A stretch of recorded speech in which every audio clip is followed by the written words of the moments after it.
Partners, welcome introduction, who we are, some new developments, Choice Cash, our rebate program. That'll be me. It'll be about 9 slides, and we'll start. Then we'll move into talking a little bit about legal contracts, food cafeteria contracts, things like that. Then navigating the website, and then JOC. These are kind of covering some of the basic areas, and hopefully it gives you a better understanding of who we are, how we can work with you, what we do to help you operate more efficiently, save yourselves time and money. Okay, it is on and not changing. Is it in some kind of weird mode? There we go. All right, for those of you who may not know who Choice Partners is, this is our group. I think there's about 17, 18, 19 of us there. And they cleaned us up one day and set us in a bunch of chairs and said, smile and take a quick picture. And so that's who we are. We've got contract managers, we've got the back office billing, we've got some assistant directors, we've got myself, and that's our team. Okay, something's off. It's in some kind of mode where it's not there. And we've got a few new representatives also within Choice Partners. In the middle is Brandy Dean. She's been here since June. Administrative assistant, Danielle Ferreira and Dewan Forstall both started just a couple of weeks ago. One is Danielle as a digital file clerk, and Dewan doing some of our billing, contract billing clerk. Anyway, those are just some of the new faces around our office. Did that work, or did you change it? Mine worked? Okay, good. Okay, so what is Choice Partners? I would imagine most of you folks know who Choice Partners is, or the fact that we're a cooperative. If you don't, I'll go kind of a real quick review of how everything works. Basically, Choice Partners is at the top here. We're a little unique because we are a purchasing cooperative. We are a governmental entity also. We're all employees, just like you, of a governmental entity. We're in teacher retirement system, things like that. So we are basically government. We're a governmental entity that is a purchasing cooperative. And we are the lead agency. We write all the contracts, and they all go through HCDE purchasing. We'll talk about that in a few minutes. We have the member, which is everybody on this call. And then we have the vendor, the guys that you deal with to buy your goods and services. As you heard, probably familiar with, in the state of Texas, the interlocal agreement is something that is required to be executed by and between the lead agency, the governmental entity, and the person using the contract, which we call the member. There's also the awarded contract, where we issue the contract just like anyone else, just like you guys might do, but hopefully we have contracts that you can use, save you time and money from recreating the wheel, reinventing the wheel a lot of the times. And then, oh, sorry, I was going the wrong way. There we go. And then there's the PO that's executed by and between the awarded vendor and the member that will allow you to transact your business. All right. So I mentioned HCDE once or twice. Who is HCDE? HCDE is Harris County Department of Education. At one time, the state of Texas, with 254 counties, had 254 county departments of education. 253 of the 254 have gone by the wayside. The one and only one left is us. We're basically part of Harris County Department of Ed. We do a lot of services in and around the county, but also within the HCDE family is Choice Partners, one of the divisions within HCDE. We've been around since the 1880s, been around for a couple of years. The co-op has been in existence. We've got customers that have been with us since probably the 70s, 1970s. So quite a while. We've had customers that have been with Choice Partners. We're a county agency. It's not a county agency. We're Harris County Department of Ed. We're also a taxing authority, a local taxing authority too. This is a little bit about HCDE and who we are. There are a number of divisions within ACDE: Case for Kids after school programs, adult education programs, Head Start programs. We have a number of special schools. We have a therapy services division. So you can see we're much more like a school district or like a governmental entity like you guys are than probably a lot of the other co-ops out there. We write the contracts for us to use. We write the contracts if we're going to use them. They're written for us to use and written for you to use also. They're very much structured to be used and to be protected by the member. One of the things that we found, and you probably have found a lot also if you do your due diligence or you go looking through documents and look at terms, conditions, and if you have grievances or things like that, how they're written. A lot of these things are written much more favorable to a vendor than to a member. We write ours probably a lot more favorable to the member for you guys to make it easy to do business than to the vendor. A lot of these other co-ops, whether they're for profit, whether they're not for profit, they're basically kind of the same thing. They are there to make money. They're there to just make money, gather money, buy another house, buy another Porsche, whatever they do. We're here basically to serve you. We are an entity that uses our own contracts also. But there's a number of divisions, and you can see just kind of in our little visual here that Choice Partners is one of the smaller divisions here within HCDE. Okay, rebate program. We started the rebate program September 1 of 2022. It's based on the fiscal year, our fiscal year, which probably is the same as fiscal year for a number of you folks also, 9/1 to 8/31. It just ended 8/31. We're actually giving you guys about a 45-day window to close out blanket POs, to finish all your billing, things like that, to upload into the portal, to report as activity for using our contract, and issue a rebate on your usage within Choice Partners contract. There's a few Amazon, WEX, a couple of them, and it's all detailed in a number of our documents who you do not have to report, and they are self-reporting. So anyway, we hope to give a lot of money back, and we hope to make a lot of people happy, and have you guys use our contracts more and more all the time. It's great for us. It's better for you, and we think you'll enjoy working with Choice Partners. This is our team of contract managers, and I'll go through it for just a second. Oh, we're not bad. We're all right for time.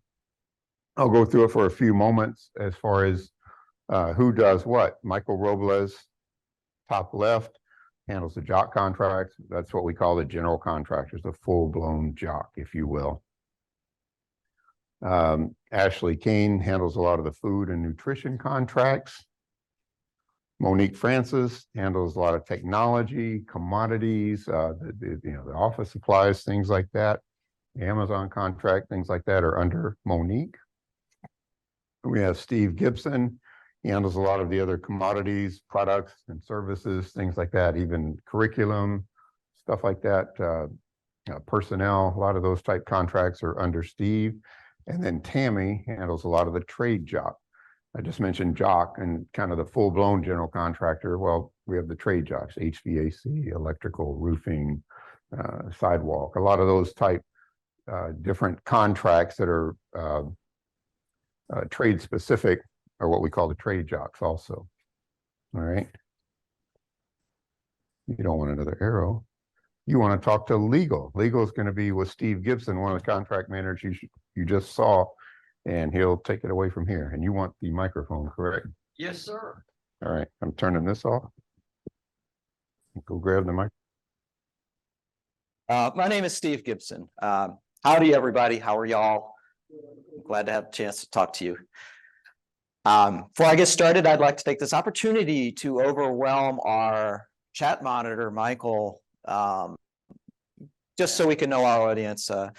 If you are in a procurement function, could you just type a 1 in the chat? And if you are outside of the procurement function or a stakeholder or otherwise in some sort of administration, accounts payable, or maybe you're in a department, type in a 2. Now, if your job is a hybrid between procurement and others, type a 3 in the chat, just so we can kind of see, who our audience are and what they're doing. So I very much appreciate that. But happy to get started with y'all. Again, my name is Steve Gibson. I'm a contract manager here at Choice Partners. I've been with Choice Partners 3 years. Before I was in a purchasing position. And I did a lot of purchasing. I purchased everything. I've been in public and private purchasing for about 20 years. My government purchasing was for a river authority in Conroe, Texas. But it got me the chance to get explored to a lot of the legal side of it. As if you are in procurement, that's what they start you out with. So you have to learn a lot of statutes. You have to read a lot. And then you have to understand the internal processes. Most of your internal processes in purchasing aren't really designed around co-ops, but more and more that's changing. So y'all are following the laws, and I'm here to kind of help you kind of understand how to gel the cooperative contracts into your purchasing. My first experience was when I needed a roofer. What are you going to do when you got a hole in your roof? You're going to issue an RFP? You're not going to do that. You want to find somebody who has an existing contract. So that's the point of the purchasing cooperatives. I'll start off with the legal foundation. Legal foundation of cooperative contracts. I've listed 2 here. If you're in a state outside of Texas, you might have a different one that I haven't listed here. But I'll focus on Texas and national. So 791 in Texas is our Texas basis for cooperative contracts. And 2 CFR 200, Part 2, 200-318, General Procurement Standards, that is your federal basis for using a cooperative contract. And they're all written a little bit differently, but they all basically do the same thing. They both encourage you. Believe it or not, the masters of government, they don't want you guys procuring the same thing 1,000 different times. They don't. They want you to take advantage of some efficiencies, and these cooperative contracts are a built-in efficiency that you're able to take advantage of these days. We use 2 procurement methods when we are writing our contracts. We'll always start with request for proposal, and that would be for goods and non-construction services. For construction services, we use a process in Texas known as competitive sealed proposals, or CSP. And we use that. It's like a request for proposal with a few differences in it, but we use that one for construction services, excluding architectural and engineering contracts. We cannot procure architecture. We can't procure engineering. We cannot procure high-level legal or high-level accounting or high-level medical. We can do the lower-level accounting, and we can do nursing, school nurses we can do. Once they get up to a high level, the state of Texas will refer to them as professional services, and they have a completely different method of procurement that, as buyers, you would have to go through to use them. Our key procurement steps, we wrote these to be federally compliant as well as state compliant. We will do an independent estimate. We do the independent estimate prior to the advertisement, and that is part of the 2 CFR 200s in the education, that also be in the Edgars. We'll always do an independent estimate. We will advertise it for at least twice for 2 weeks in the main newspaper, but we also advertise in newspapers outside our main circulation area. So we will advertise in USA Today as well. So we do have national coverage on our advertisements. And our main newspaper would be the Houston Chronicle. That's the newspaper in the area that we are based in. Now we have vendors who are all over the United States, and we will reach out to them through a variety of other advertisers. We will define our evaluation criteria in the RFP. That's only fair to our vendor partners. So when they are responding, it takes a bit. It's a lot. I would say at minimum, it's at least 3 hours to put together a good, solid proposal. But we will tell them, how they are being evaluated. And we will evaluate them according to the same that our entity would use as an educational. We follow the education 44.032, if I'm not wrong. 31. Jeff, you got your hand raised. 031. Yeah, so 44.031. That is in the Education General Standards, otherwise known as the EDGARs. We'll have, we'll issue this, allow everybody adequate time to respond. Typically, we leave them out there for a month or right around that time. We'll have a public opening. We will have a competitive evaluation before we award contracts. We will do a cost price analysis. That's also a federal requirement. So if your procurement or the funding for it has federal monies or grant funds involved, these are key components that you need to be aware of. And we'll make a recommendation of award to HCDE's Board of Trustees. That's our parent entity. That's also our lead agency. And then we'll have a board approval for the resulting contracts at a public meeting. Legal requirements, this is Texas. I think we also have national stuff on here. And my point in showing you this is not that it is comprehensive. We will have all these covered, but there are probably a few others that are not listed on here. But these are kind of the main goals of our contracts, are to be compliant with the most stringent part of all of these laws and statutes. Okay, I'm going to go over to the website a little bit and make you aware of, if you are in purchasing, I'm going to ask a quick question to Michael. Michael, how many ones did you come up with approximately, ballpark? 70%.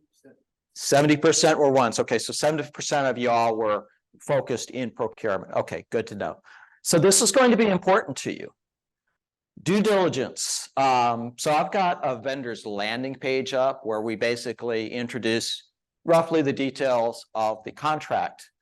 But you also have access to that contract, to the pricing that was turned into it, lots of other good stuff. All those steps that we just looked at are available to you in this little blue download link down towards the bottom of that page called Due Diligence.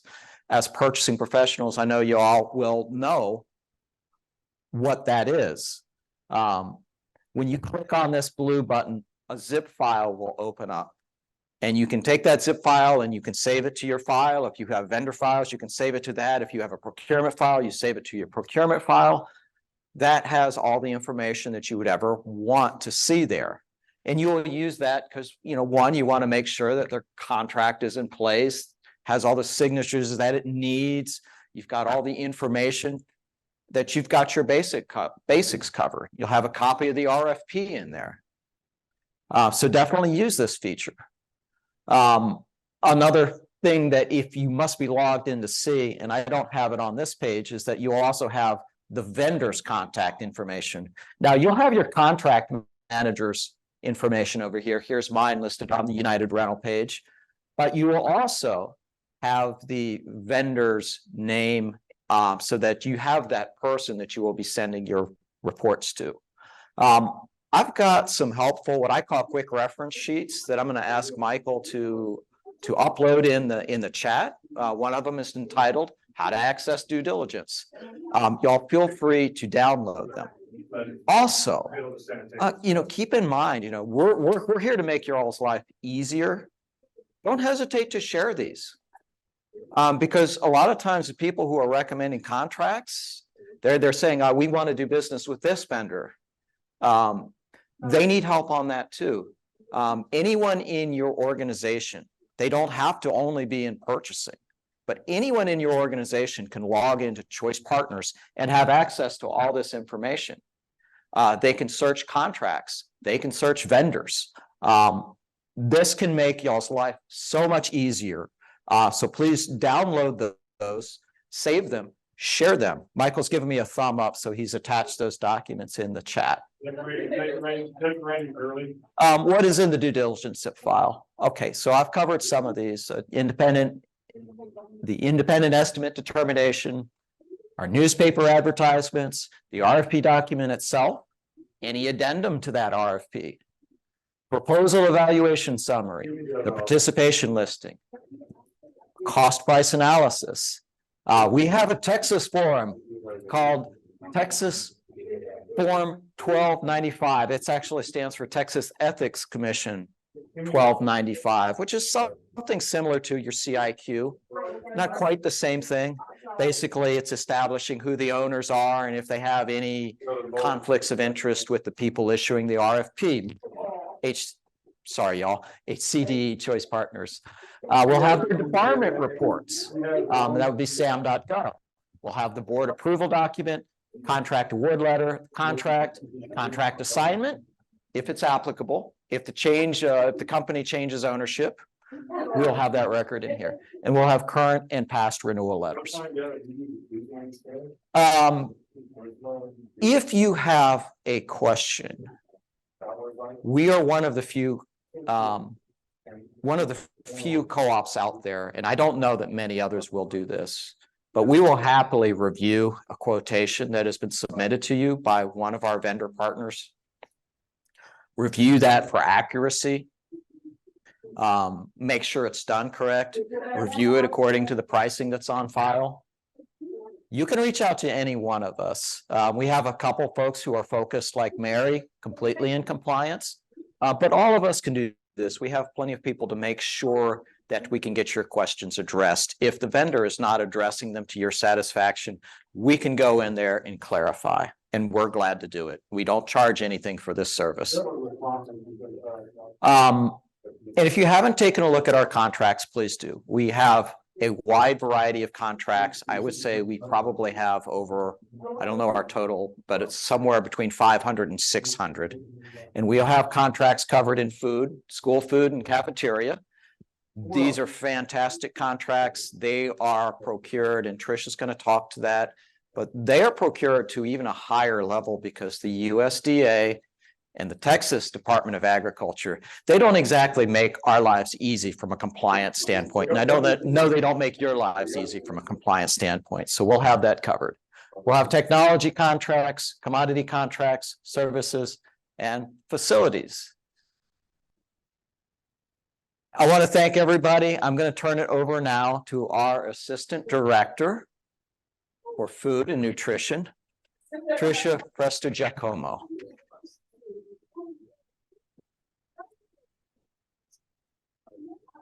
Camera's over there. Oh.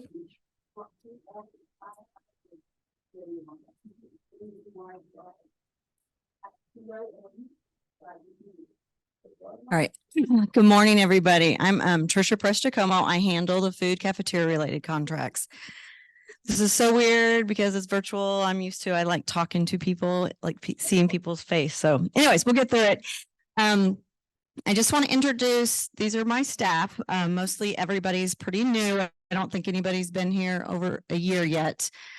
Rosie Contreras, she's in charge of kind of our billing, invoicing. Then we have Monica, she's in charge. She's been here almost 2 years. She came from our Head Start program. And so she has a lot of experience. She handles all of our contracts, like compliance, like getting stuff ready for the school board. And then Ashley Kane came from Klein ISD. She's been here about 6 months. I would actually have her up here doing this, but she's been homesick for a few days. So we want to welcome you here. I did want to follow up with something real quick about the rebate program. It's a little different for food contracts. So if every spring on the food side, we send out a participation agreement for the food cafeteria related contracts.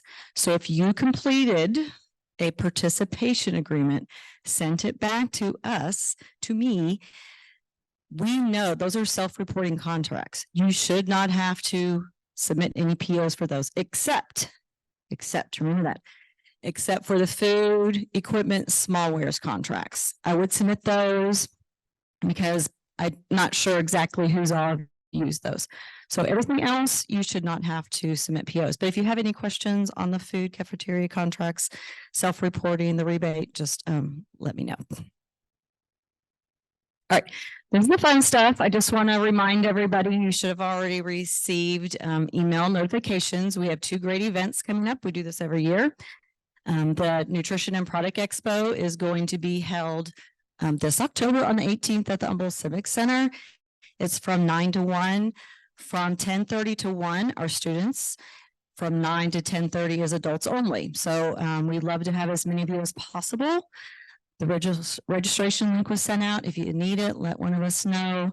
We have a great theme this year. Instead of like DC Comics, it's CP Comics. So we're going to have lots of some performers. We're all going to be dressed up. I think I don't know, Supergirl. Our director is Superman. So it'll be quite fun to attend. We also have the next day is the product exhibit, which is basically that's more for procurement and maintenance operations staff. So you are all more than welcome to attend both events, but one is more geared towards the other. All right, this is just a list of all the food cafeteria related contracts that we have. Just so you do know, every year TDA does have access to all of our contracts, so they can get onto our website, they pull the contracts, they can review the contracts. And that's with every co-op in the state of Texas. So they're currently reviewing our contracts for compliance. I've been here 10 years and we haven't had any findings, so we will see. Anyways, we are doing a technology, we have a technology bid out in the street right now. Is the new one, or it's the one we have expires. Excuse me, the vending contract. I get those two, they're right around the same time period. It's the vending contract, will be brand new. We're also going to be working on a small wares contract that is going to be TDA compliant. That is a line item bid. We're working on that. I'll also be working on a uniform footwear for food service bid as well. So those are a couple of things to be on the lookout for. But I also want to go over the website a little bit. Andrew will kind of go over it some, but this is just the food side of the website. It's a little different. So when you go into log in, you put your username and password. If you just want to go to the food members dashboard, you click that little box at the bottom that says log into food area only. And then you click login and it takes you directly to the food members dashboard, which kind of looks like this. So this is our website and this is all food cafeteria related contract related. You see our pictures on there. We have different, you can see the different red, I guess they're maroon color red links there. All of them have our pricing, like all of our order guides for the food are listed on there. We have a list of our current vendors. There's a whole section just on commodity processing of USDA foods. We have some resources, some CN labels, and then the section that you probably are going to want the most is the section at the bottom, and that's labeled procurement and review documents.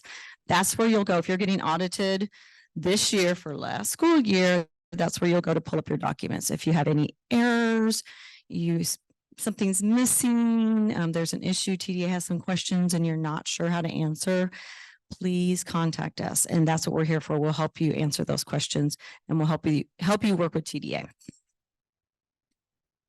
And next, I appreciate y'all being here. If you have any questions, put them in the chat. I'll go through them if there's any related to the food cafeteria contracts.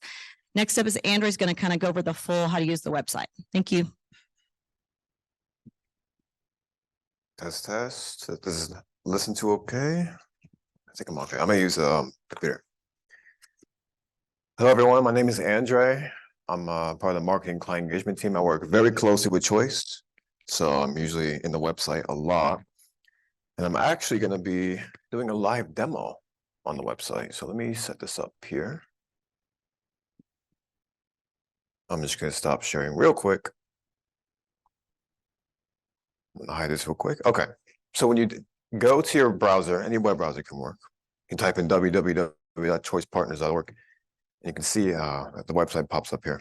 Now, as a member, there's 2 ways you can get to the member login. There's 2 tabs if you look right here. There's member login, there's vendor login. You want to click member login, or you can just go to members right here in the table, go to the drop-down tab, and member login is at the bottom. I'm just gonna click member login right here just because it's easier to access. And Trisha kind of went over this page already for the food side, but I'm gonna show you how to log in just as a general member. So when you sign up, when you become a member with Choice, you do get you can get a login credentials, username and password. If you don't have one, you can get one really simply.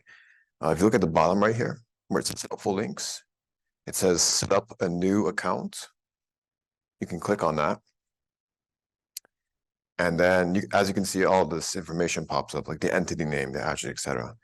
You type in your entity here and make sure it is correctly spelled. So for example, if you are a member of, let's say, the city of Houston, type in Houston, all these names for Houston pop up, obviously. But if you scroll all the way down, you can see it says Houston, Texas. So then you select that and it'll populate the field. And then you just fill in all the other information that you need. Your email, your work title, your name, phone number, and then this is where you enter in the username and the password that you want to use to log into your user login. Usually it'll take around 24 hours to be approved, something like that. We can improve it a little bit faster depending on when you do it. But usually it doesn't take more than 24 hours for your login to be approved, and then you can log into the website. I'm going to use Steven's login here. Let's see if that works. It does not exist. No worries. Got my own. And yeah, so usually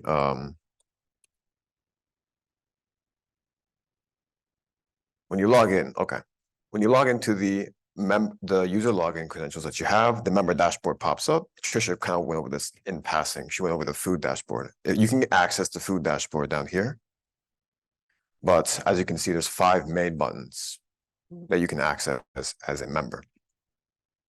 4 of them that you'll usually use are the get a quote, the vendors, contract list, and the order portal. I'm going to start with our contract list. This is a PDF that you can download. It has all the contracts. It's updated every single month. I believe it's updated currently this month as well. So you can either download it as a PDF or you can download it as an Excel form. And then it'll show you all the awarded contracts that we have in Choice. Mind you, it's not approved, they're awarded. So they went through a process to become awarded, like bidding and RFP process to become awarded by our board. A list of all those are available, again, in either a PDF format or an Excel format. Alrighty. I'm going to click right back here where it says member dashboard. That'll take us back to the member dashboard. And if you want to see where all of our vendors are on the website and all the contracts that they offer, you can click where it says current vendors right here. This gives you a list of all the vendors that, and if you remember Jeff's diagram, that triangular diagram, these are the vendors that he mentioned we have a relationship with, both as a member and as Choice. If you double click where it says vendors right here, let me see if I can zoom in a little bit. Control plus, there we go. See the vendors right here. If you double click it, it'll put it into alphabetical order. So I'm gonna zoom out a little bit more. There we go. So you can sort each vendor by alphabetical name, and you can, or if you'd like, you can search them up in the search bar at the top right here as well. Let's say, for example, I want to look for Target. It'll populate the name of the vendor that you type in, as long as, again, you spell it properly. So if it's spelled properly, it should automatically populate. Click on the vendor name, and their contact page comes up, their web page comes up. Every single vendor on the website has their own page. What will you find on the page? You'll find the contract category that they're in, their contract number, any renewals that they have, which will be at the bottom here. You'll also see the contract manager that can help you with any information concerning the vendor that you'd like to know more about. For example, this one, Tammy's over this one. Hi, Tammy. She's over Target. We recently had an episode with Target in our podcast Choice Chat. And so wonderful people. But yes, This is also the contact information you can find on the right-hand side here. This is these are the people that you'd reach out to. If you request a quote from the vendor, I believe it's the top email, that would be the one to respond back to you. So speaking of getting a quote, if you look right here on the right-hand side, there's a menu of different options. I'm going to click on the second option that says get a quote. And this is a really useful tool for if you want to find out how to get some supplies met for your entity. You're not really sure what to do or where to go. This is the place to go to. I'm also going to actually go to the member dashboard as well, just to show you from there how to get there. So if you're on the members dashboard, again, there's 5 buttons, right? Get a quote is the first one. Click on get a quote. It'll bring you to the same exact place. So let's say, for example, you wanted to, I don't know, you needed more microscopes. You're an ISD, your lab equipment is running out, your microscopes are all broken, let's say. You need more of them. You can go to the search term right here, and you can look for not microscopes, but scientific equipment.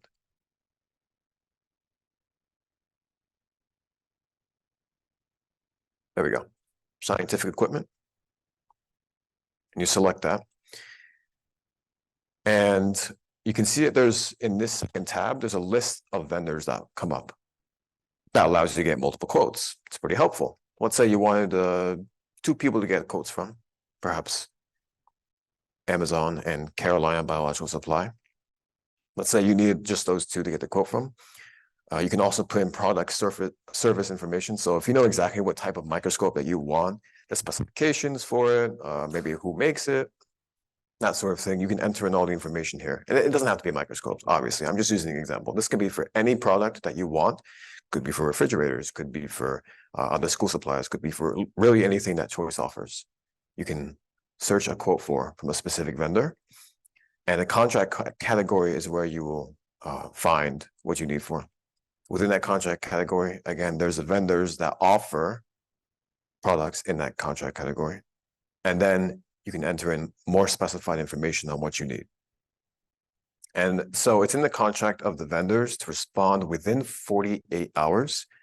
If they don't respond within 48 hours, reach out to us. We'll get in contact with them. We might have, maybe it's like a misspelled email, or perhaps that they changed their contact person. We'll update that and we'll get back to you on that. I'm trying to think what else. So let's say that this is actually really helpful. Let's say that the vendor that you are requesting a quote from, the renewal expires on the day that you request a quote, right? As long as they have that quote on record and they're going to go through with the order, even if the contract expires before the old contract expires before the new contract renews, you will still have the order with the old contract number, and they can still fulfill it for you, even if the contract renews the same day of. And the other contracts within the get a quote, again, this doesn't just apply to scientific equipment. Again, it could be anything that you get a quote for. But the contracts themselves, just to go back to them real quick, you can, if you have any questions, or if you request a quote to the vendor, that's like you building a relationship with the vendor. And we encourage that, actually. We like for our members to build relationships with vendors, get, more of a one-on-one relationship going on. And whenever this happens, whenever you send a quote, 3 things usually happen. A copy goes to CP, just for informational purposes. A copy goes to you, the member, so you can track that you requested the quote. And then it goes to the vendor, so that the vendor can fulfill it. Let me see what else there is. Jeff, do you want me to go over a pre-quote? Get a quote? Pre-quote, like a pre-quote meeting, if they have a pre-quote meeting? It's not maybe something Stephen might. Okay. Sure. Alrighty. Next, I'm going to go back to the member dashboard. We're going to go into the order portal. So again, if you're wondering where I just went, no worries. I was in Get a Quote, right? If you're on this page still, scroll back up, go to the top left, member dashboard. I'm going to talk about the order portal a little bit. Trisha went into it just a little bit on the food side, but I'm going to go into it a little bit more, just generally speaking. So for the rebate program, you can get rebate based on how much you spend, but again, you have to report every PO that you have put in. It's on you, the member, to report what you've done, because obviously you know the best with the orders that you've put in. There's two ways you can do it.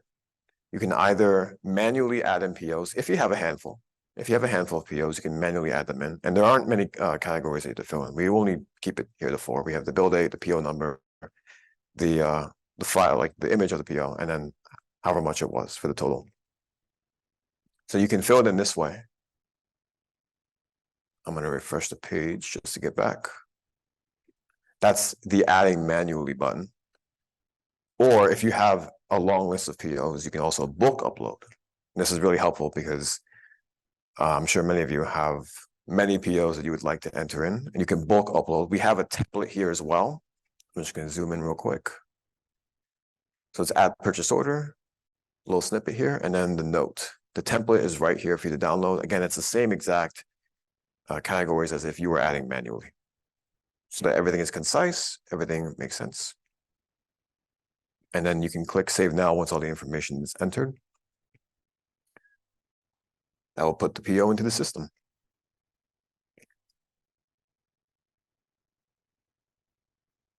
And then from here, let's talk a little bit just about the rebate page that we have.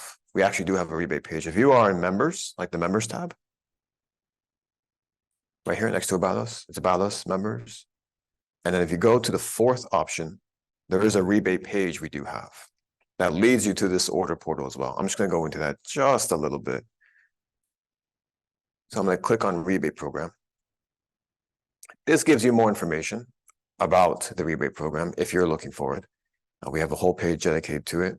This button leads you to that page we were just at, the order portal. This button here takes you to it. Report your CP contract activity. If you have any technical issues with it, we have a technical issue button right here where you can submit a support ticket. We'll get back to you on that, and we'll try and remedy the problem. There's also some instructions here that show you how to report your POs, how to report your rebate.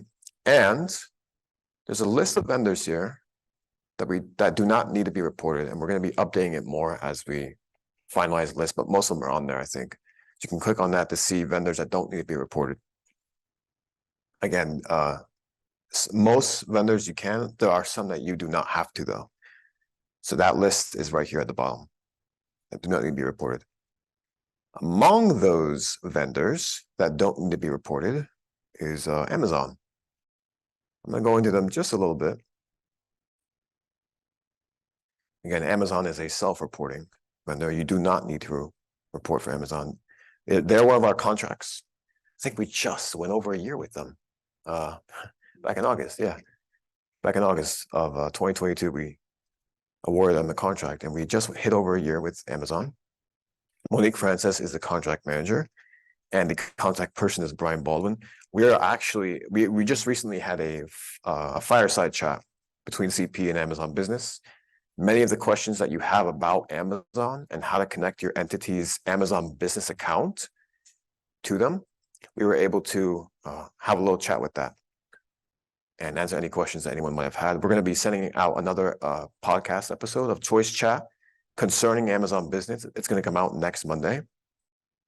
And then again, if you have any more questions about this, Brian Baldwin, the contact person there, he goes into a lot of the questions that members might have concerning that. Just wanted to let you know about that.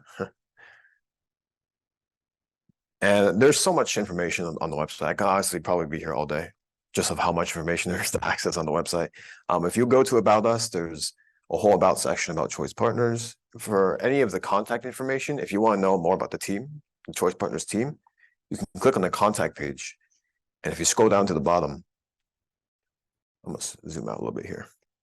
There we go. We have an entire list of all of our team. If you click on their name, it'll bring you to their email, and all their phone numbers are right here. So that's where you can find everyone's contact information. You can also look at the video, the member workshop we were having right now. All previous ones that we've also had, you can also see in our presentations tab. So if you, let's say you missed this one, or you have to step away for a moment, you want to come back and see the information that you missed, you can go to About Us, down to where it says Presentations. Click on Presentations, and you can see there's a whole list here of all the member workshops that we have had. Here's our PowerPoint that we provide. If you click on the video, or the headline, I should say, a YouTube video pops up, and that's where you can view the whole thing.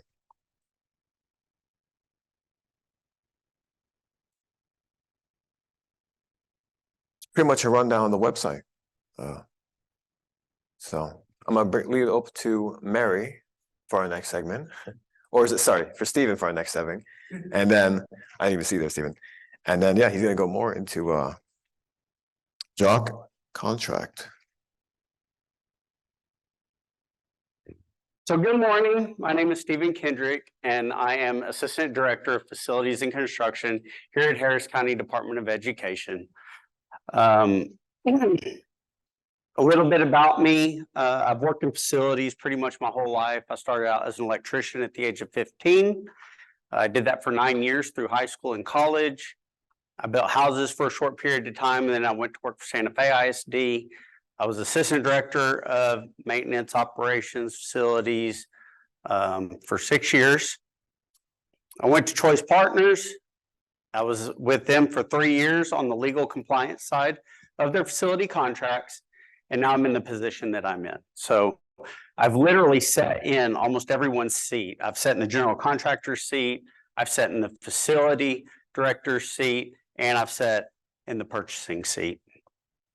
A couple of things that I'm going to talk about today is why job order contracting. I know for many of you, I think we have roughly 150 of you on here. Jock is probably a 4-letter word. We're going to talk about that. Maintenance versus construction. What is the definition of each, and why is it important to make that determination? Concepts, including trade jock versus a full-blown jock contract, and then also quoting versus bidding, and then how to legally use a Choice Partners jock contract. And something that I'd like to say about this is 99% of everything I tell you today doesn't actually apply to Choice Partners, okay? It doesn't matter if you have your own internal jock program, if you're using some of the other co-ops, I'm not going to say their names. The laws that govern job order contracting are the same for everyone. So you may hear a lot of content today that you've never heard, and don't think, oh, Choice Partners is being difficult, or oh, Choice Partners' way of doing things is harder. It's simply state law, right? Either we follow it or we don't. So I always like to start off my presentations with this slide. I've had, I don't know, the opportunity, I don't know if I'd say pleasure, of working with a bunch of governmental entities whenever they get into trouble. So maybe they're in an audit with PDEM or FEMA, and they're having funds threatened to be deobligated. Maybe they're in a lawsuit. And when I go out there and I start asking questions and I'm trying to figure out what's going on with this entity and how can we fix it, a couple common phrases always pop up, right? So the first one is, that's the way we've always done it. All right, I know everyone in here has heard that phrase at some point in their career. It was like that when I got here. They acknowledge it's not right, but it was like that when they got here and they just left it. It's not right, but it's normal for us. Change is hard and people don't like it. We have legislative session every 2 years, and there's a very good chance that the laws that govern what we do every day are going to change every 2 years, right? So we can't keep doing things the way that we've always done it. We can't keep saying it's not right, but it's normal for us. And the last one, and this is the one that I really want to hammer on. Another department is responsible for that. And here's the deal. A lot of times I give these presentations in person, and I have the facilities group and the purchasing group in the same room. And I ask the question, and I say, okay, who is responsible for determining if this project is maintenance or construction and ensuring that they're using the correct contract? And the purchasing people almost always say, the facility guy is responsible, right? He should know if he's doing maintenance or construction. He should get the proper quote, contract, documentation, and send it to us. So, okay, fair enough. So then I ask the facility guys, I say, hey, facility guys, who's responsible for making the decision? And they say, look, man, all I want is a PO. Purchasing says to get 3 quotes off a co-op. I get 3 quotes off a co-op and I send it to them. I don't know if that contract's for pressure washing, construction, or computers. The vendor said he can do it and he's on a co-op. And then what I find out is that nobody's making the decision if it's maintenance or construction and going back and verifying that the contract that they're using actually covers what it is they're procuring. Almost 9 times out of 10, when there's a problem, that's it. So why does legal compliance matter? And here's the deal. Different procurement rules apply, right? So contracts not properly procured can be voided or unenforceable. Officials and officers who violate procurement statutes can be subject to criminal penalties. Public works contracts, so construction contracts, may trigger things like bonding, prevailing wage rate requirements, architectural and engineering services, right? We don't need those with maintenance. And these legal mistakes delay projects, jeopardize budgets, and result in cost overruns, and subject you, the governmental entity, to financial liability to vendors, subcontractors, subcontractors, right? Perfect example of this. I don't know if y'all remember, several years ago now, there was a big BYOD initiative, bring your own device. Every kid on every K through 12 campus or college campus or university campus was going to be able to have an electronic device in their hand and use it anywhere on campus.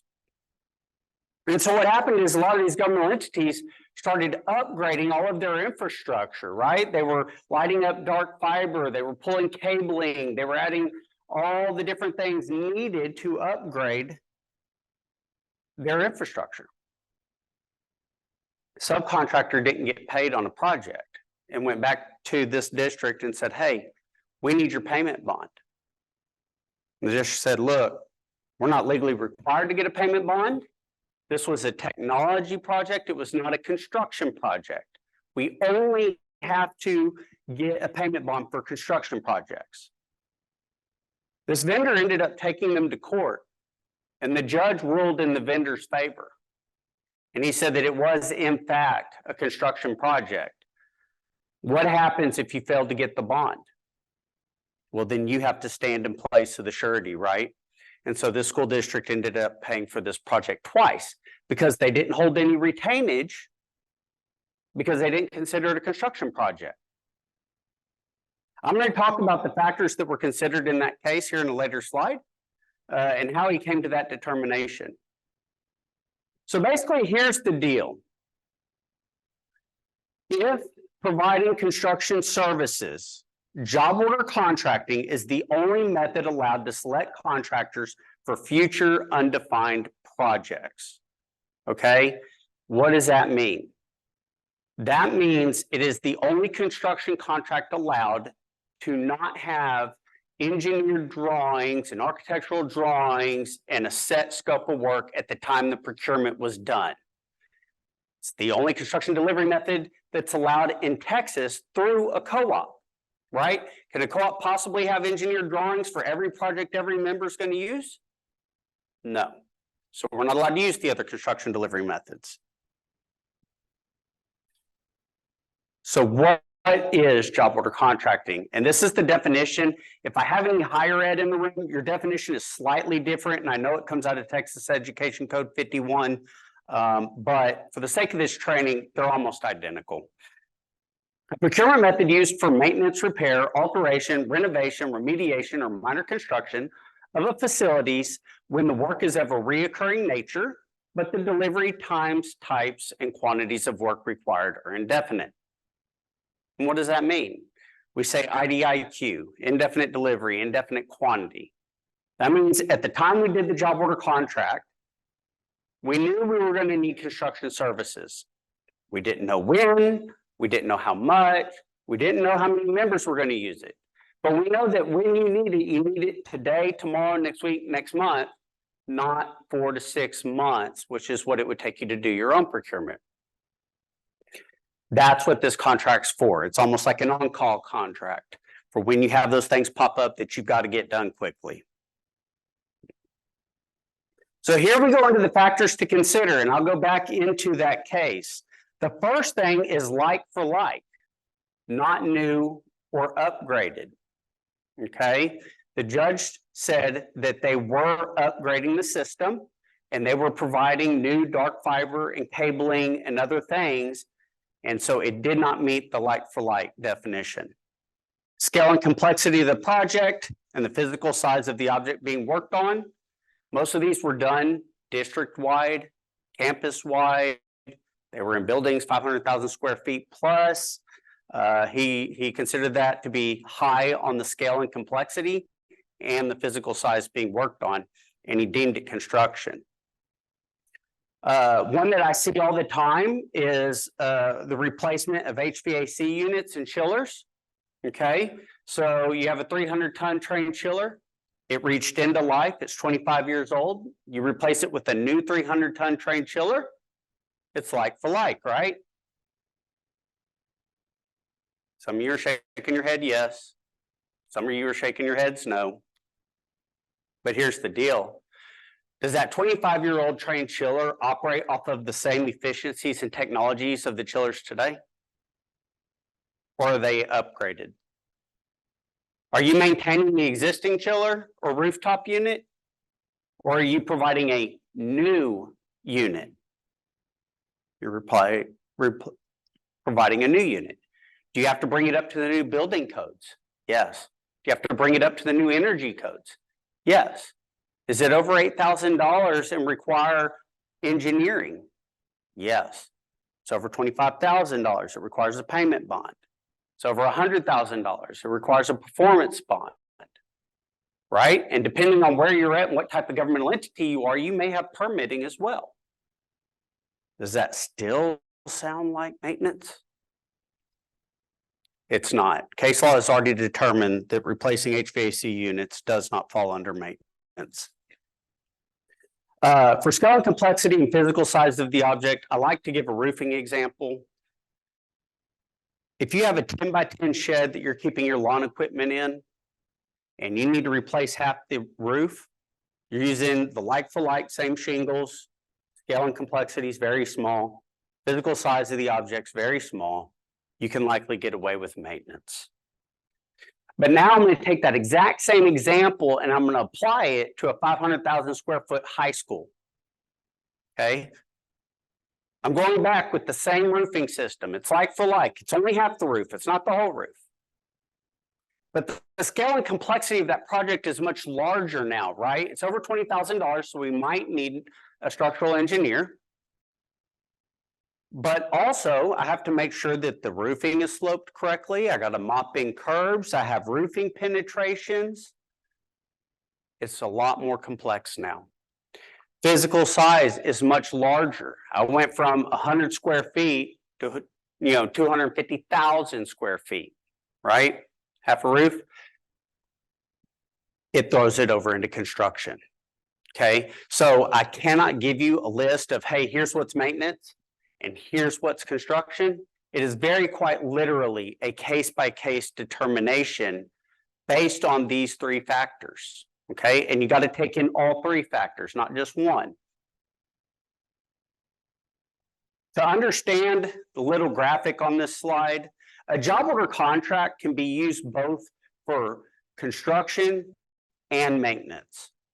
A time and material maintenance contract can only be used for maintenance.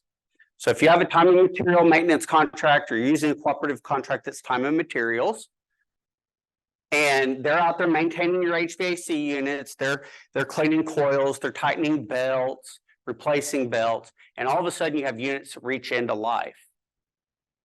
You are supposed to stop the job under that contract and jump over to a contract that covers construction. Now, how often do we actually do that in the real world? And I can say probably not very often. But that's what you're supposed to do.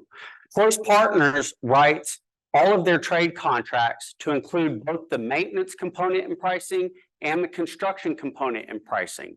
So if you're doing maintenance and then you need to jump over to construction, you can. You just jump over into the construction pricing. Also, if you got pricing as time and materials and then you found out it was construction, the contract covers it, and it's not a best practice, but we are able to, back in your paperwork to get you into compliance.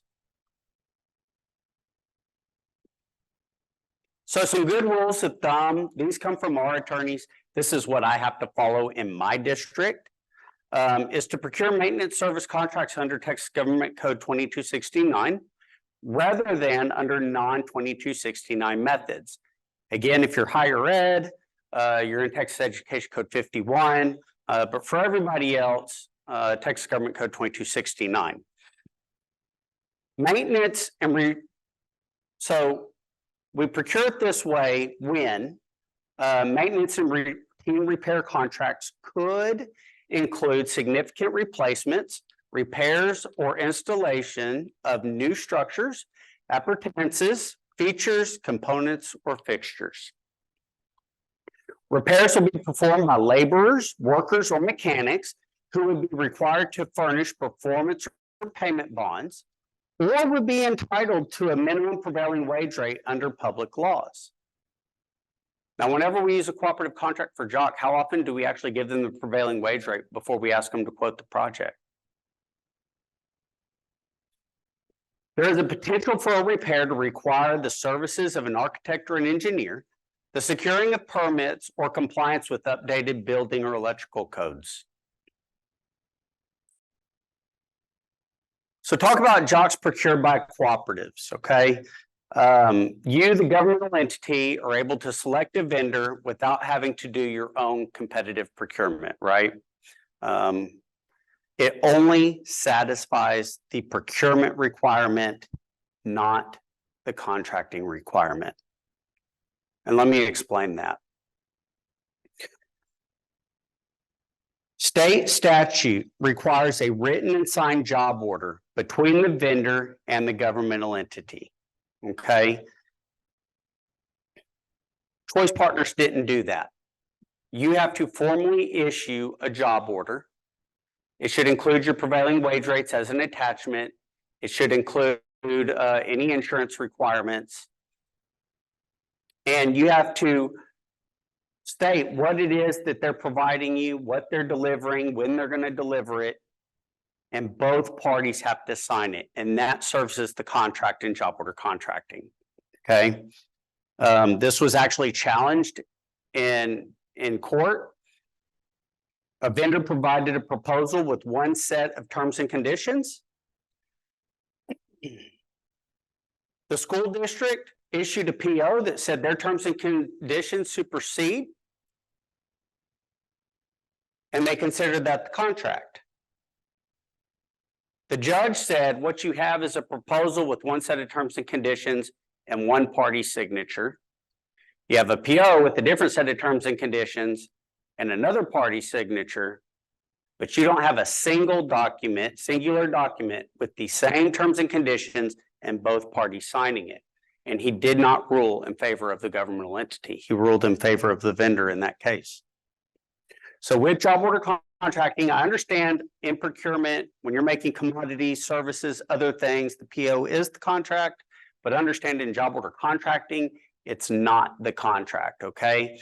you need a supplemental agreement. That supplemental agreement should include everything specific to you and your project, right? So what constitutes a notice to proceed? What's substantial completion? What's final completion?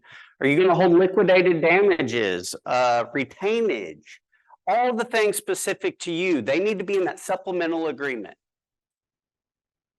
If there's a conflict between Choice Partners contract and your supplemental agreement prevails. So we have language in our contracts that says, if y'all have agreed to different terms that conflict with ours, yours prevail. Not all co-ops out there do that.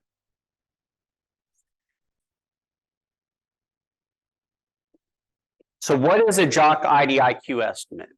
And when I go out and I ask, they usually tell me it's the vendor's proposal with what they're going to provide and a lump sum total. And what I can tell you is if that's what you're accepting as your estimate, there is absolutely no way to verify that you're getting the pricing that was legally bid. Okay, there's no way to verify a lump sum price. A JOC estimate should always contain a contract number. If you have facility guys, they need to have that conversation with the vendors. What contract are they using, right? Are they going to price it under Choice Partners? Are they pricing it under an internal contract? What are we using? It should have a line item assessment based on the unit price book named in the contract. So our contract's named 4 unit price books based on our members' needs. We offer RS Means, Sierra West, Xactimate, and Craftsman National Construction Cost Estimator. They have to use one of those 4 books. Localize it by applying the city cost index. So to explain this, these books are based on national average. And then they have multipliers for different cities to adjust the cost of the work for that area, okay? So if I grab an estimate and it says national average, I know that I'm overpaying. If it says Texas, Houston, 770 to 772, then I know that it's localized for my area. And I'll explain that in a minute. And then the last thing is the legally bid coefficient, okay? This is the only thing they bid. It's a multiplier, or basically the opposite of a percent off. So if they bid a 0.9 coefficient, they're basically saying that they're going to give 10% off of the unit price book, okay? It's based on a 1.0. So if I have a $5 plug and I multiply it by 1, plug's $5, right? If I have a $5 plug and I bid a 0.90, then it's going to be $4.50. Can also go the other way. You can bid a 1.10 and you'll increase the price by 10%. Subcontractor pricing must be estimated using the unit price book for all scopes of work. We see a lot, especially in trades, where maybe you have a roofing contractor and they line item out all the roofing line items, but then they grab a plumbing subcontractor and they say 50,000, electrical subcontractor 75,000, and they try to pass it through you with their cost plus markup. These are construction task catalogs. They have electrical and plumbing in them. They should not be grabbing quotes off the street and marking them up by their percentage, whatever percentage they choose. They should be using that unit price book for all line items, okay? And I will caution you, especially if you're working with federal dollars, because right now we're kind of saturated with federal grants and dollars being spent. They do not like any type of cost plus, right? So if it's a non-pre-priced line item, which is basically a line item that's not in the book that the vendor creates, it's going to be deemed cost plus. So you always want to avoid those anytime you're using federal funds.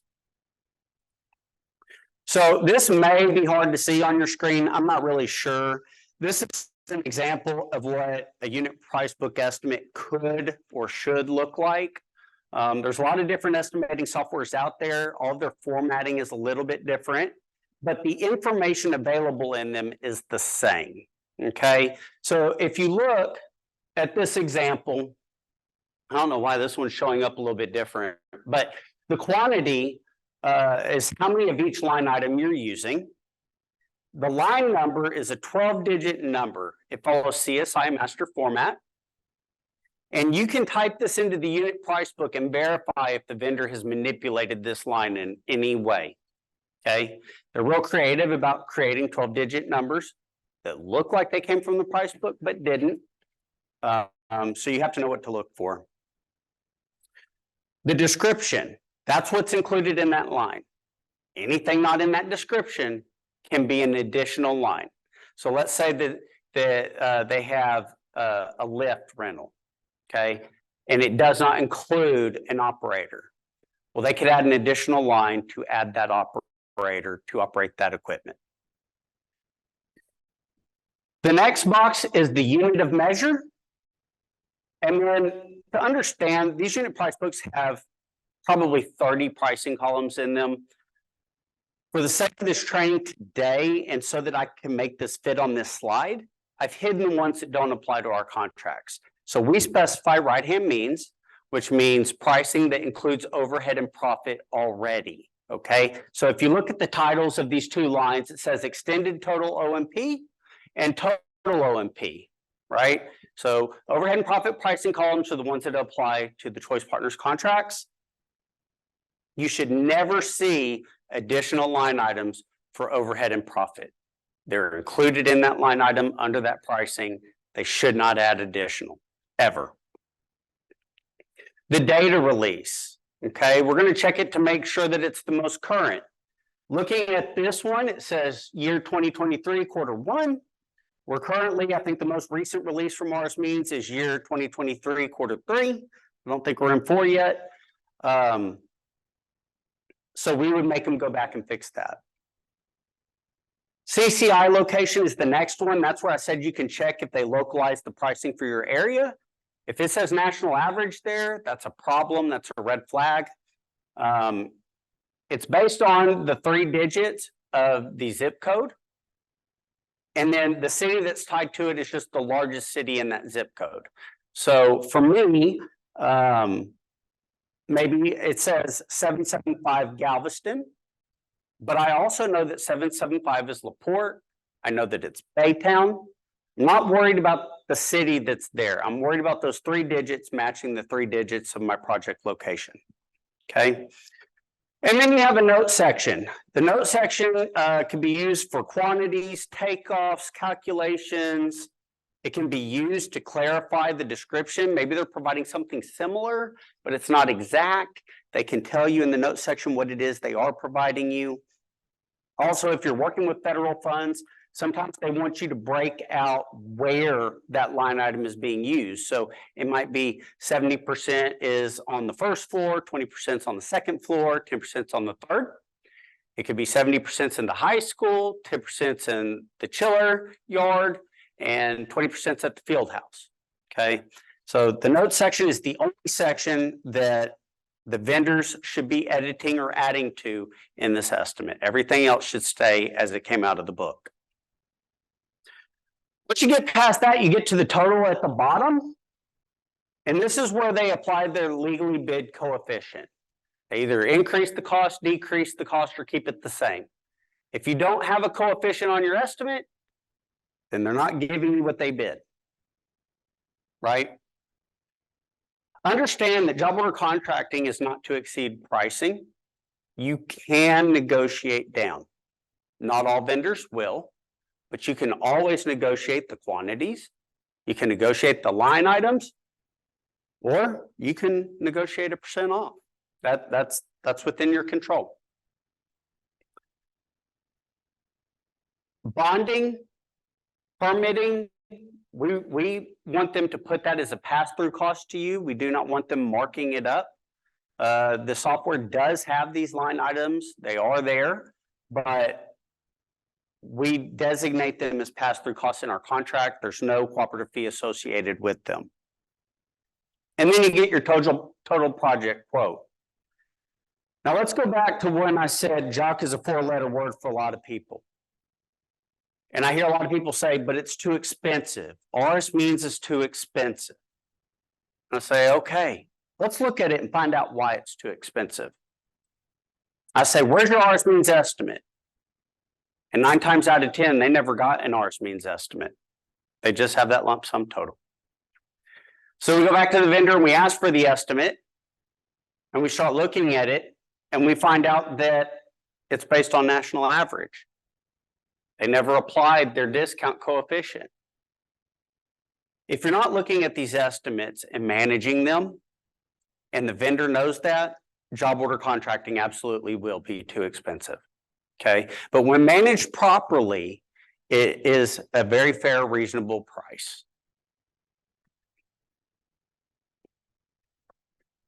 So this is what a checklist that I created that I use when I'm reviewing my estimates. It's the same checklist that Choice Partners uses.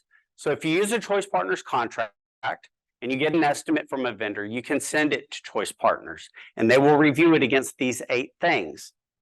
If there's a deficiency, they will get with the vendor, get it corrected, and then get it back to you. To understand this review, typically we'll let you know if it's compliant or not within 24 to 48 hours, okay? But if it's not compliant, the turnaround time to get you the corrected estimate depends on how quickly that vendor can turn it around. Okay, so that's not in that 24 to 48 hours. We review it for things that apply to our contract, like the city cost index. Did they use the correct one or did they use one at all? The coefficient, did they use the regular hours? Did they use their after hours? Did they use the one from 3 contracts ago? Did they use the correct pricing column? So if they're using RSMeans, did they use overhead and profit pricing column? That the data release is the most recent? We check for non-pre-priced line items. We make you aware of them. We let you know what they have to provide to use them. You know, typically either you have to deem it a sole source or they have to get 3 quotes and determine the one that's most advantageous to you and then add the markup that they bid. That's where that cost plus pricing comes in. And that's why you can't use it with federal dollars. Attempts to pass through the cooperative fee. I've read many cooperative contracts on JOC, and I've never seen one that allows the vendor to pass this on to you. It is supposed to be included in their coefficient already. You should never see this line on an estimate, ever. The use of Division 1. So to understand what that is, Division 1 is all of your overhead line items, okay? So it's things like equipment rental, site supervision, trucks, cell phones, offices, secretaries, right? Choice Partners restricts the use of Division 1. Okay, so we allow certain line items to be used, such as the equipment rental, but we do not allow the other items to be used like site supervision, field superintendent, trucks, gas, cell phones, computers, offices. All right, we will check that for you. It's also in the definition section of our RFP in section 1 and in section 8 under pricing. And then adjustment factors. We'll make you aware that they're in the estimate. We'll identify them for you so that you can make a determination as to whether or not they actually apply to your project. What do we not check for? We do not check the estimate against your scope of work. We do not check quantities. We do not check takeoffs. Okay, that's between you and the vendor or your project manager and the vendor. We don't get into that, but we do check it for everything that applies to the contract. There's no cost to this to you or the vendor, okay? There's no fees associated with it whatsoever. So this is a diagram that I created back when I first started doing this training, and it was to explain the relationship with job order contracting. I think that Jeff probably touched on this at the beginning of the presentation. But the key takeaway here is that the relationship between the CP member and the CP awarded vendor. So here in Texas, back in 2017, we had a Hurricane Harvey. And a lot of people grabbed cooperative contracts, JOC contracts, to do construction to put their buildings back together, right? And then when they started getting audited, they said, hey, where does it have our prevailing wage rate in your cooperative contract? Hey, where does it say what our liquidated damages are? Where does it say that we can hold retainage? Where does it have our warranty document requirements? And here's the deal. Co-ops write it for any and all governmental entities and nonprofits. Their contracts have language that states that the vendor is supposed to use your prevailing wage rate if you provide it. Okay, it has language that says everything specific to that project has to be agreed upon between you and the vendor. So it's not in the cooperative contract. Okay, you should always have a supplemental contract or a master JOC agreement, master services agreement that is specific to you, your entity, your requirements, and your project. Okay, some people use an AIA. Other people have basically just a master services agreement, kind of like what they use for general services, and they just had their attorney add some construction language to it with the construction requirements. It's up to you how you want to handle that. We do have an example of it. We can provide it upon request. If you email somebody on the Choice Partners website or email me, email me, you can find Michael Robles, email him, and we can provide that to you.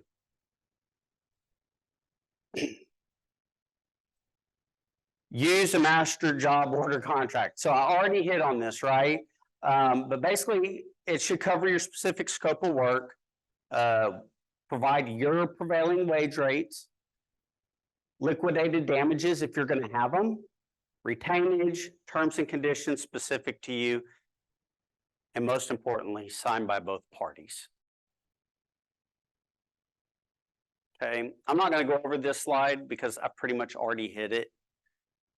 If you're in Texas, this is the bonding requirements. Okay, if you're outside of Texas, I recommend you follow whatever your state mandates. I know that we have people from all over the US on here, and every state is different.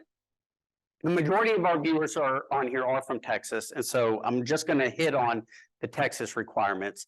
And that's a performance bond is required if the contract's in excess of $100,000. A payment bond is required if a contract's in excess of $25,000. And the governmental entity is not a municipality or joint board. If you are a municipality or joint board, it's $50,000. Okay. Using architects and engineers with JOC. So there's some misconception around this. A lot of people believe that the JOC can help you create your scope of work, your engineer drawings. They're basically turnkey. They can do it all. In some states, that's true. They can do that. In Texas, okay, you cannot procure architectural or engineering services through an interlocal agreement or through job order contracting. So 2 no-nos if you're using a co-op and job order contracting, right? First off is Texas Government Code 791 that states that if you're using an interlocal agreement, the governmental entity must independently hire architectural or engineering services if required. Okay. Architects are required for a new building having construction costs exceeding $100,000. or an alteration or addition having construction costs exceeding $50,000.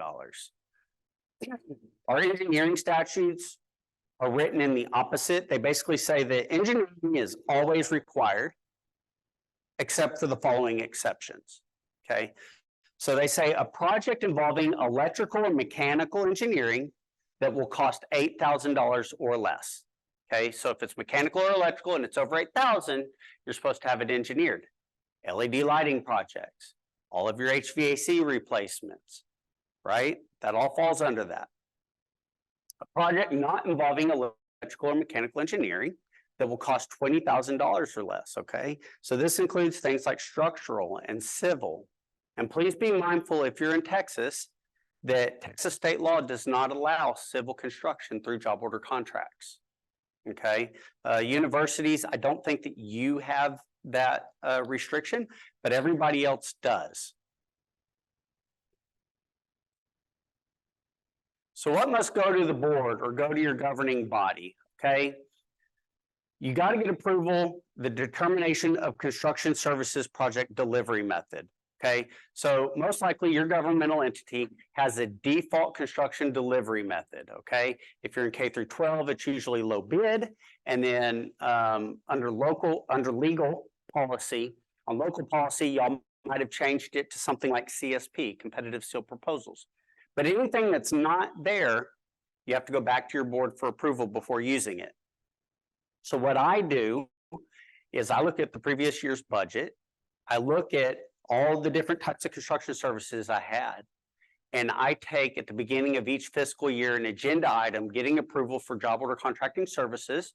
And then I list out all the contracts, the contract number, and not to exceed dollar amounts. And I get that approved up front with my board so that when there's an emergency, I don't have to go back to my board for approval. Any job order over $500,000. So even if your board already approved the job order contracting construction delivery method, if the job order exceeds $500,000, you have to go back to your board and get it approved. So trade jock versus jock, okay? Job order contracting was originally created to be your general contractors. Wasn't really created for single trades. But what happened over time is as the definition of construction changed and it included single trades, trade jock was created. Okay, so the deal with trade jock is it allows you to use the trades named in the contract. Okay, so if they say it's mechanical, electrical, and plumbing jock, then they can use those three divisions, right? Division 23, 22, and 26. It does not allow them to do anything and everything. They're restricted to those divisions named.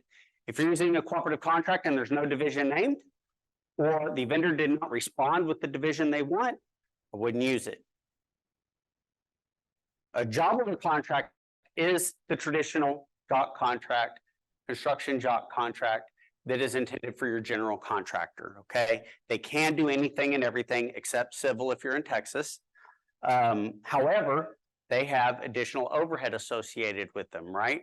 So trade jock will save you money if you don't need a general contractor, but you are restricted to only the trades that are named in that contract. A general jock or construction jock contract, you're not restricted in the trade you can use. You can use any of them, but you do have that additional markup from the general contractor. And if you notice on my slides, I have references on all of them. I have the case law references, OSHA letters, state statutes reference. So you can go back and verify everything that I'm telling you today. So bidding versus quoting, okay? We have a lot of vendors that will tell members such as you, you can't rebid me. You can't recompete me, okay? And they're right. But here's the deal. The bid or proposal is the vendor's formal, written, sealed response that satisfies the state procurement requirements for a governmental entity. It is the procurement that Choice Partners did. It is the coefficients that they bid to Choice Partners, okay? Now, whenever you ask for pricing, a proposal, or a bid under our contract, that's actually viewed as a quote. The state says that you have to get one, but it does not restrict the number that you can get. So you can get multiple quotes. You just cannot ask them to rebid their coefficient. Okay. Basically, the quote is the vendor's job-specific pricing in writing based on the pricing that they bid to us. So that coefficient against the unit price book. So this is basically a flow chart of what the jock process should look like. That's just there for you. I'm not going to go over it in any detail. Final thoughts. Make sure y'all are establishing that procurement method with the vendor prior to them quoting it. When you skip this step, what happens is your facility guys go back to the vendor and they say, hey, are you on a co-op? Vendor goes, yeah, just add like 2% to that price and we'll be good. The problem there is that the vendor did not bid their off the street price plus 2%. And many times that salesperson doesn't actually know what pricing their company bid to the co-op. And a lot of times our pricing is better than what they provide when you just ask them to come give you a quote. So make sure you establish that procurement method up front. If you don't, they should go back and re-estimate that entire project once they find out you're using a co-op. They need that unit price book estimate with that coefficient. Include that contract number on every quote and PO. Verify the pricing by requesting the vendor's line item estimate with legally big coefficient. If you're using a co-op, they ask you to send confirming copies of the POs issued. Not all coefficients are created equal. We have a lot of vendors that like to sell on low coefficients. To understand, the contracts can be written a million different ways. They can name different pricing columns. They can name a pricing column that includes overhead and profit. They can include a pricing column that does not include overhead and profit. They can prohibit the use of Division 1, restrict the use of Division 1, or allow full use of Division 1. There are a lot of co-ops out there that write the contracts in favor of the vendor, and it allows them to bid very low coefficients. Okay, what happens is when you compare that against other co-ops, it's not like for like. They're different because one of them allows full use of Division 1 and the other one doesn't. One included the overhead and profit, and the other one needed to add more in because there wasn't any overhead and profit. So coefficients are not created equal. That's not a great way to determine if you're getting best price or best value. I can tell you, I got 3 quotes on a chiller replacement project, and the guy with the lowest coefficient came in $100,000 higher than the other 2 responses. Okay. Not all co-ops are created equal or in the state of Texas or are 2 CFR 200 EGR if you're in K through 12 compliant. Okay, so almost every co-op on their website says, hey, we're EGR compliant. And then in very small print, it says that you, the entity, are responsible for determining if the co-op's actually EGR compliant. Even in the co-ops that are EGR compliant, there are additional steps that you still need to take, or uniform guidance or 2 CFR, whatever you call it in your entity. You need to do your own cost price analysis. You may have to do your own 1295, your own SAM report. So there are additional things, additional steps that you still need to take instead of using what the co-op did. The co-op does it, but you need to redo it when you issue your contract and your PO. Okay, and then governing body approval. So at this time, if you have any questions, please type them into the chat box, and I will have Michael or Mary will read them out loud so that everybody can hear them and answer them. If you heard nothing else today, okay, please hear this. The foregoing presentation was created by Harris County Department of Ed. This presentation is intended to be used solely for general information purposes and is not to be regarded as legal advice, okay? So if specific legal advice is sought, please consult your own attorneys. They'll be the ones that have to represent you if you ever go to court. All right, at this time, there's a survey. If you have not done so already, please scan this in. Tell us what we did good. Tell us what we did bad. Tell us how we can help you, right? Jeff, do you want to close this out? Oh, what's questions?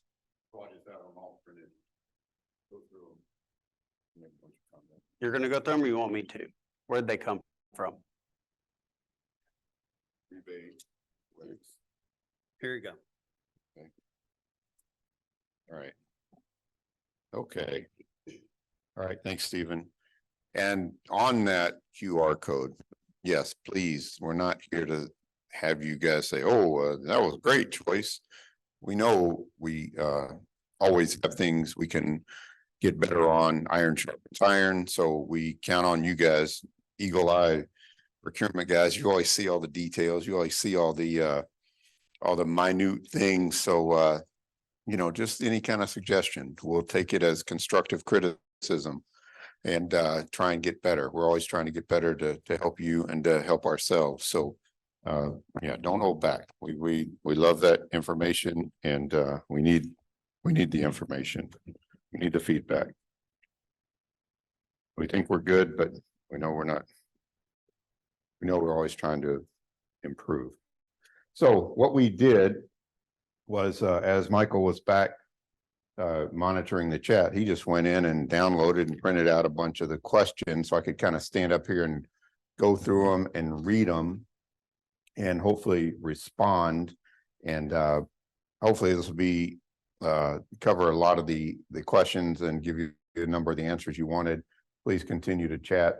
They are back monitoring it at the same time as we are sitting here and responding. So how's the rebate calculated? What is the last day to enter POs? So I'm gonna answer the kind of, and I really, there's not a pat answer on the rebate calculation, but I'll answer it once, and it seems to be a theme. I think we've got about 10 or 12, 13 questions or so, and I'll answer it once, and then I'll just say we already talked about the rebate or whatever. The rebate's calculated, a lot of it's based on the first, let me back up for 2 seconds. We're a governmental entity. Rebates are popular with people that like to call it a rebate, but they're a 501c3 not-for-profit entity. By federal law, they are required to give you money back after they go out and charge whatever they want to charge and pay bonuses and commissions and entertain wildly and do whatever they do, spend money. I always say, like a drunken sailor, and they say, oh, we got money left, we're going to give it back, because by law we have to give back everything that's a profit, because we're not for profit.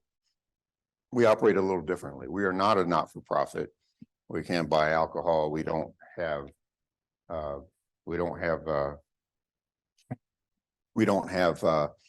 allowances, bonuses, commissions, things like that. We're all government employees. We write our contracts to be used by us, a governmental entity. We write our contracts to be used by you, a governmental entity. The rebate came about to basically help out people, to give something back. And also really what we felt was there's a slippage. Sometimes we don't get all the reporting we need from all the vendors also. So it will help us get more reporting, help us close the loop, the legal compliance loop of them being reported, in case the activity being reported, in case you're audited and somebody says, you know, we have this activity with Choice Partners, we don't have it because the vendor maybe didn't report it. This helps close the loop, or we can say, oh yeah, here it is right here. XYZ school district, university, whatever, city. So anyway, that's part of the reason for the rebate. There's no requirement. We're not a not-for-profit entity. We are a governmental entity. We are the lead agency. We are governmental employees, just like all of you guys. So the rebate may not be same level or whatever as some people. Basically, some of the things that we get a better admin fee on may have a little bit higher rebate. Some of the ones that we're going to get lower, the Amazon comes to mind. The WEX is asked about once in here. They're going to have lower percentages. We don't have it printed out exactly what is what. To be honest, we're still figuring a lot of that out, and we think we know where it's going to be, but it's kind of a sliding scale. Food is lower percentage. It's going to be a lower percent admin fee, so it's going to be a lower percent on the rebate also. So anyway, I'm not trying to be evasive. We just don't. There's not an absolute number there. One of the other things, what is the last day to enter POs? We're going to say October 15th. We're trying to give about 45 days after the end of the fiscal year. And as I said in the very beginning, the rebate is based on the HCDE fiscal year 9/1 to 8/31 every year. Begins beginning of September, ends the end of August. Okay. So we have to report. Some are self-reported. How do we know which ones to report? There should be a link on the order portal, or once you've used used your login, it will give you a guide on who needs to be reported and who's not reported. I mean, who's self-reporting and not needing to be reported, and then everyone else will need to be reported. Okay, how can we report POs to get you the rebate? Can we send a report? Is there an email? Okay, we've gone through all this. Question number 3, how much is the rebate? We've gone through that, and it says payable quarterly with a question mark. No, it's not going to be quarterly. It's going to be yearly. That's way too much work. Just admin work to try and follow something and to write checks. The cost of writing the checks, and there's just it's not. It'll have to be yearly. In your portal, your quote area is not populating choices requested. I do not know if it's just internet or if the site is slow. Chances are the site's not slow. Chances are it could be something with the site possibly, but the most likely chance is it's something syntax related. You may not be putting the vendor in as we see it. One of our jock vendors says facility sources. Well, it may be listed as Durapure, DURAPIER. So you've got to make sure that your vendor name matches up with the vendor name in the portal. That's what we've kind of found as likely as the problem as anything. Is there another WEX contract in the works?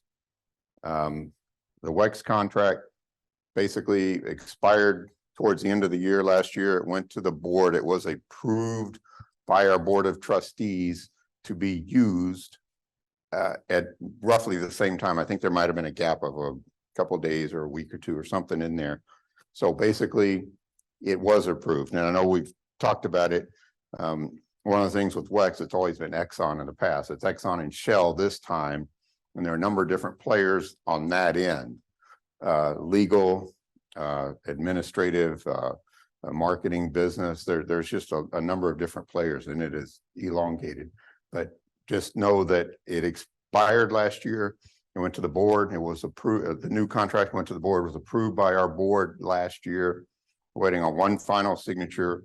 It'll be posted. That's the reason we have shied away from posting it on the website right now. But be confident and be certain that it was approved by our board of trustees and you're able to use it. How many vendors are invited to the vending RFP? We did get the answer from Tricia that came up and spoke earlier, our assistant director over food. 191 vendors, and it will be advertised this Friday. A question I didn't understand. Once we create that relationship, do we have to continue to request in here to qualify for the rebate program? Question mark, or can we reach out directly and get quote from there? I don't understand that question. If there's a clarification and you want to put it in the chat, I'd be happy to answer. I'm not sure what the question is there. How's the rebate calculated? Yes. There is a quick reference sheet that was posted on rebate that might be helpful. Right. Is that in the form and on the portal? Chat. Oh, good. Okay. Okay. There is information on the portal, but okay. The comment was as far as the there's an information sheet on what all was on the information sheet. What was it? basically how to apply for the rebate, how to report, which qualifies. How to apply, how to report, who is self-reporting. We don't have information on who's self-reporting and who's not in that, but if there are questions on Okay. that, they can, send any of us an email and we will get them resolved. And I believe Andrew referenced that there is a listing on Right. our website. I thought there was. Vendors are self-reporting. Okay, Andre did, when he was talking about navigating the website, did reference that there is a listing, and is it in the portal? It's on our website. Okay, it's on do you remember how to get there? Off the top of my head, but we can find it. Okay, we will find that and I guess we can't post it on there. Maybe, how do we get that messaging out? If we could get clarify it and make sure we have all our bases covered on the website. Yes, okay. Please, whoever was asking that specific question, put your information in the chat and we'll send the response back directly to you. Unfortunately, I don't know that we're going to have it back in the chat here in the next couple of minutes. We know your time is valuable and we don't want to keep you guys too long. Okay. We upload as we get them or after they're invoiced. I think just once you're invoiced is how you would report the activity. How would you like P card charges utilizing CP contracts submitted? 4Imprint is a good example for us. I would basically say download a report that either on your P card report or something like that, and send in the choice partners activity based on the charges related to choice partners contract. And I think there's 4 or 5 fields. I'm not the expert on the order portal, so I apologize. But there's like 4 or 5 fields. Just make sure those 4 or 5 fields are filled out. Send it in a spreadsheet format, and we'll take care of the rest. I mean, it should upload if you have all that in the correct spreadsheet format. Rebate reporting is a date range January 1. No, it's not January 1 to August 31. It started 9/1 of 22 was the kickoff, actually right at the end of August last year, beginning 9/1. This is the first year, so if we seem like we don't have all the answers, guess what? We don't have all the answers. So it started 9/1, it ended at 8/31, and there's a lot of admin, a lot of back office work being done right now to figure some of these things out for the first year. And so we believe we're going to try and pay it out about December of 23. That may be a little bit optimistic, but we hope and knock on wood, think that we might be able to have it out by then. Okay. Those are all the questions that we had. And I asked Michael just a minute ago before coming up here, there were no new questions. And is there anything in the portal? Anything new? Any other? You're asking about can you report total spend to include credit cards? Absolutely, absolutely, because that should be that you're basically reporting for the method of procurement. If you're using, do what now? Oh, okay. I'm sorry. I'll repeat the question. Michael was saying one of the questions in the chat said, "Do we report total spend to include P card charges?" Yes, the answer is absolutely yes. You're using the choice partners contract as your method of procurement on those P card purchases. Yes, that is part of what you're using choice partners for as a method of procurement. Yes, absolutely. Well, what else? Anything else? One thing in the survey that I want to Oh, okay, go ahead. Steven says there's one thing in the survey he wants to clarify. I'll go ahead. Yeah, let me turn this one off before we. Okay, so I was reading y'all survey responses already, and there was one thing, they were asking for some clarification on the maintenance versus jock, okay? So the deal there is the comment was that if y'all reach out and ask us, is this maintenance or is this jock, that y'all typically get a response with the legal definitions. We are not supposed to advise you as to whether or not it's maintenance or construction. The most I can do is tell you what I would do if I was in your situation. But at the end of the day, that actual determination has to be made by the governmental entity using the contract. Okay. So we can talk about it. We can go over the factors to consider, but we can't just give you a definitive yes or no. And most co-ops out there, all the ones that I've worked with, won't make that determination because our legal counsel has advised us not to. All right. So hopefully that answers it. I know it's not the answer you were looking for. We'll do our best to guide you to the right answer, but we can't just say yes or no.